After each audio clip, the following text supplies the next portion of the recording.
อมากับแบบงงหัวสิอะไรแต่ว่าก็ลองอันนี้แมนป๊อปคอร์นลองชิมมันบุ้งว่ารสยังคือกันโอเคต่อไปขนมครัวซองตัวนี้แซ่บเคยซื้ออยู่เฮียมันแซ่บมันเป็นผงคูมินพาวเดอร์หรือว่าผงยีราเนาะในภาษาไทยอันนี้แซ่บตัวนี้กับช็อกโกแลตซื้อมาซีนลองเบิ่งมันสิแซ่บแต่ว่าเจ้าเขียนว่า Make in New Zealand 33%โกโก้ลองเบิ่งว่าสิแซ่บบ่เดี๋ยวสิมารีวิวกันก็ไม่ได้ขนมนี้มาขนมนี้แซ่บต่อไปกาลิกพาวเดอร์เนาะผงกระเทียมนี่ก็แซ่บแล้วกันที่มารีวิวจริง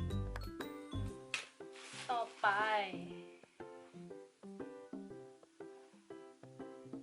อันนี้เป็น tomato and red pepper เนาะสำหรับเผ็ดสปาเกตตี้เราบุ้งมีเครื่องเห็ดกินไหมเดี๋ยวบุ้งกลับมาเป็นอย่างที่ซื้อมาลองชิมเบิ่งอันนี้เป็นขาไก่วัวหมาก็จะขายแบบไก่ทอดเราเป็นวางไว้ในถาดใช่ไหมแล้วก็ไปเลือกเอาราคาว่ะ7-9หยวนเนาะหรือประมาณ8-9 พันนี่มั้งได้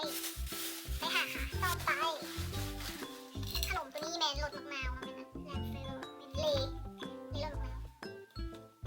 อันนี้มีเซฟมันมีแบบถุงเลยแต่ว่าบุรีซื้อแบบถุงมาอย่างเงี้ยยังว่าอยู่ในกล่องนี้ไม่ใส่เครื่องปรุงก็เลยซื้อตัวนี้แล้วก็แมน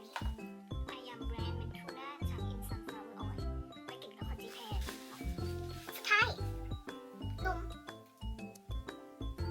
ตัวนี้เป็นอย่างออสเตรเลียอิมพอร์ตนำเข้าจากออสเตรเลียเนาะแต่บางมั่วเป็นจีนแดงหรือว่าแนวใดแต่ลองเบิ่งว่าเขียนใช่ว่ามีฟูลครีมเนาะธรรมดาว่าจะกินตัวโลแฟตแหละแต่ว่ามันบูเซ่บนะก็เลยต้องซื้อตัวฟูลครีมมันแซ่บแต่ว่ากับตุ้ยกินแล้วตุ้ยอะไร